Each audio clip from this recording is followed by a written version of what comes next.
Vamos a revisar parto eutóxico, ¿no? Que es el parto fisiológico, el parto sin complicaciones. Recuerden los tres parámetros que se evalúan en un trabajo de parto: el motor, que es la dinámica uterina; el continente, que es la pelvis, ¿no? El canal del parto; y el contenido, que es el feto, ¿no? El contenido, que viene a ser el feto. Esas tres variables se evalúan en un trabajo de parto, ¿ah? Según Friedman, recuerden, clasificó de manera didáctica en tres periodos el trabajo de parto, ¿no? Dilatación, que son los cambios a nivel de cervix, a nivel del cuello; expulsivo, que es la salida del feto; y alumbramiento, que es la salida de la placenta. Muy bien, en el caso de la dilatación, recordemos que el que va a generar los cambios a nivel del cuello es una dinámica uterina efectiva, ¿ya? Entonces la contracción del útero, que es desencadenada por estas hormonas, ¿no? La oxitocina de la madre, el cortisol del feto, ¿ya? Ojo, cortisol fetal, las catecolaminas, ¿ya? Con sus receptores alfa, desencadenan la dinámica uterina. ¿Y dónde está el marcapaso para la dinámica uterina? El marcapaso está en el cuerno derecho, ¿ya? Ese es el marcapaso de la contracción, en el cuerno derecho del fondo uterino. Por lo tanto, en el fondo la contracción es más precoz, es más intensa y es más duradera en el fondo uterino. Y a eso se llama triple gradiente descendente. Triple gradiente descendente, ¿ya? Como está la imagen de la flecha. Muy bien. ¿Qué características tiene la contracción uterina? La contracción uterina tiene un tono, que viene a ser más o menos 10 milímetros de mercurio. Tiene una intensidad, que es de 30 a 50 milímetros de mercurio. Tiene una frecuencia, que es 3 contracciones en 10 minutos. Entonces esas son las características. Y recuerda que la contracción se puede palpar a los 20 milímetros de mercurio y genera dolor a los 25 milímetros de mercurio. Duele a los 25. ¿Ya? Y cuando multiplicas frecuencia por intensidad, ahí obtienes la actividad uterina, que se mide en unidades de Montevideo.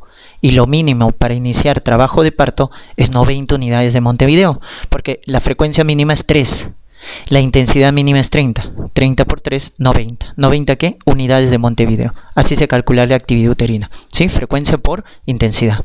Muy bien.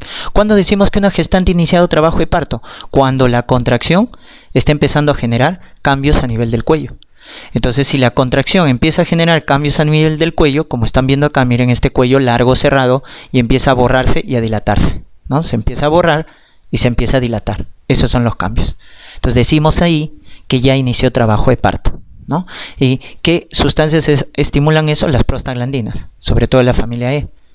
Hace que se degrade el colágeno, ¿ya? Y se retenga ácido hialurónico. Eso es lo que pasa en el cuello, para que se borre y para que se dilate. Se consume el colágeno porque se activan proteasas y se retiene ácido hialurónico, ¿ya? Por eso tenemos acá dos fases, recuerden. La fase latente del trabajo de parto en la dilatación, que va de 0 a 4 centímetros, y la fase activa, que va más de 4 centímetros. ¿No? En la fase latente de 0 a 4 centímetros, recuerda que hay un tiempo aproximado. En la nulípara debe medir hasta 20 horas. En la multípara hasta 14 horas. Es bien variable.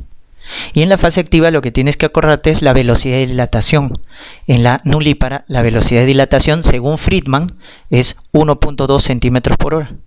Y en la multípara es 1.5 centímetros por hora. Pero según la OMS, que también les han preguntado cuánto es la velocidad de dilatación promedio, sea nulípara o multípara, 1 centímetro por hora. Según la OMS, 1 centímetro por hora, ¿no? Acuérdense entonces de esos datos. Muy bien. ¿Y cuáles son los movimientos cardinales? ¿No? Los movimientos cardinales que se van a dar durante la dilatación y durante el expulsivo, ¿ya? Para que el feto salga, son 7 movimientos, ¿ya? Entonces acá tenemos el primer movimiento, llamado encajamiento. Encajamiento. Segundo, descenso de la cabeza. Descenso de la cabeza. Tercero, flexión de la cabeza. Flexión. Cuarto, rotación interna. Rotación interna. Quinto, extensión de la cabeza. Extensión de la cabeza. Sexto movimiento, rotación externa. Rotación externa. Y el último movimiento, que es el séptimo, el expulsivo, que es la salida de los hombros. Expulsivo, salida de los hombros. Ahí tienen los 7 movimientos. Acuérdense el orden, porque eso les pueden preguntar. Muy bien, en el caso del encajamiento, ¿qué podemos mencionar? El encajamiento, como ya habíamos hablado, es cuando el diámetro biparietal llega a las espinas ciáticas, ¿no es cierto? Ciáticas, ¿no? Entonces es estación 0 de Lie o tercer plano de Hodge, que ya habíamos comentado. Descenso. El descenso simétrico se llama sinclitismo. Sinclitismo es el descenso simétrico. Y acá, ¿qué parámetros utilizamos? La sutura que separa los dos huesos parietales, que se llama sutura sagital. Sutura sagital. Y adelante tenemos pubis y atrás tenemos promontorio, que es la primera vértebra sacra, ¿ya? Entonces es equidistante. Cuando la sutura sagital es equidistante de pubis adelante y promontorio atrás, se llama sinclitismo. Pero cuando es asimétrico, ya a eso le llamamos asinclitismo. Cuando es asimétrico. Entonces miren qué puede pasar. Miren cómo la sutura se va hacia atrás. ¿A quién se está pegando? Al promontorio. Y se aleja de pubis. Y miren qué hueso parietal se expone. El hueso parietal anterior. Entonces cuando la sutura se va hacia atrás, doctores, el hueso parietal que se expone es el anterior. Por eso este se llama sinclitismo anterior, por eso. Porque se expone, voy a palpar el hueso parietal anterior. En cambio, cuando la sutura se va hacia adelante, miren qué hueso se expone. El hueso parietal que está detrás de la sutura sagital, que es el posterior. Ese es el asinclitismo posterior. Entonces, ojo acá, imagen fotográfica, porque eso les preguntan, ¿no? Adelante, asinclitismo anterior. Y luego asinclitismo posterior, ¿no? Anterior, miren, la sutura se acerca a promontorio, se aleja de pubis. Posterior, se acerca a pubis, se aleja de promontorio, ¿ya? Por eso memoria fotográfica, ¿correcto? Al asinclitismo anterior, doctores, le llamamos asinclitismo de Naegele. Y al posterior le llamamos también asinclitismo de Litzmann. Litzmann. Muy bien.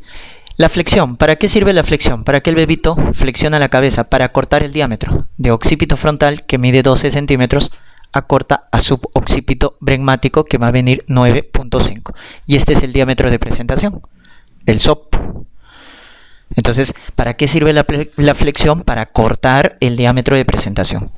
Luego la rotación interna, ¿para qué sirve? Para cambiar la variedad de posición. De lo que estaba occipito ilíaco izquierdo anterior, que es la variedad de posición más frecuente, habíamos dicho, pasa a occipito púbico. Entonces gira 45 grados en sentido antihorario, ¿ya?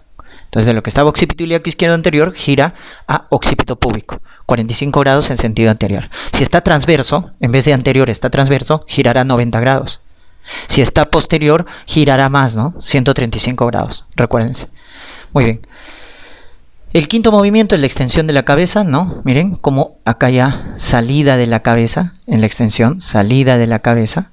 Y en el sexto, la rotación externa, que sirve para acomodar el diámetro del hombro, que es el más grande en el plano transverso, ¿no? El diámetro biacromial en el plano transverso. Y el expulsivo es la salida de los hombros. La salida de los hombros. Primero sale el hombro anterior, recuérdate, por eso tiramos hacia abajo la cabeza. Y luego sale el hombro posterior. El hombro posterior. Muy bien, esos son los 7 movimientos cardinales del trabajo de parto. Muy bien, vamos con el expulsivo, salida del feto. ¿Cuánto dura el expulsivo en una nulípara? 1h30, doctores.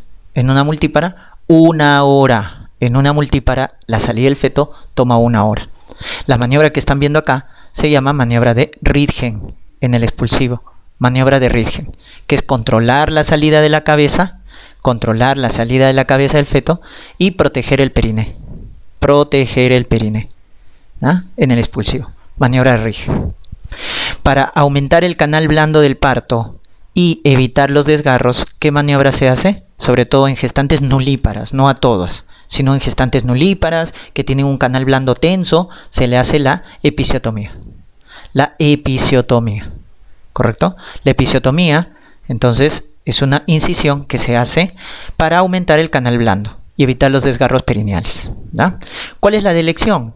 La delección es la medio lateral, esa es la delección, pero también tienes la mediana. Y acuérdate las diferencias, ¿no? Entonces, si me hablan de eficacia, ¿quién es más eficaz? La medio lateral. La mediana tiene menos eficacia. Si me hablan de dolor, duele más la medio lateral. La mediana duele menos. Si me hablan de hemorragia, sangrado, ¿quién sangra más? La medio lateral. La mediana sangra menos.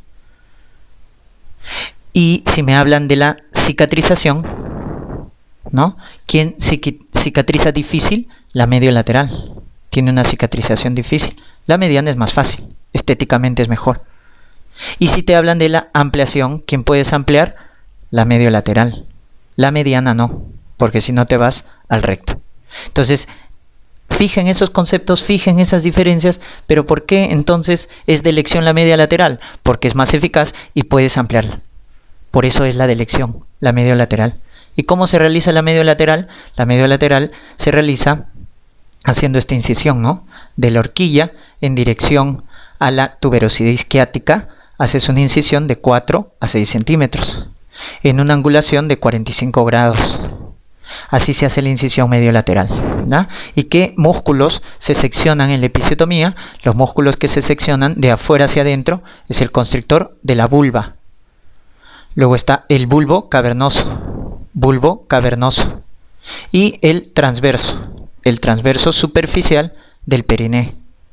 Esos son los que se van, los músculos que se seccionan en una episiotomía, ¿ya? Constrictor de la vulva, bulbo cavernoso y transverso superficial del periné. Y terminamos con el alumbramiento. En el caso del alumbramiento, salida de la placenta, ¿cuánto dura en la nulípara? 45 minutos. En la multípara, 30 minutos. Y este es periodo donde hay más sangrado. Por eso la OMS recomienda el alumbramiento activo, dirigido, que es cuando colocamos oxitocina, ¿no? ¿Cuánto colocas de oxitocina? 10 unidades por vía intramuscular. ¿Y a cuánto va a tomar el alumbramiento? 10 minutos. 10 minutos. Ese es el alumbramiento dirigido o activo. ¿Correcto?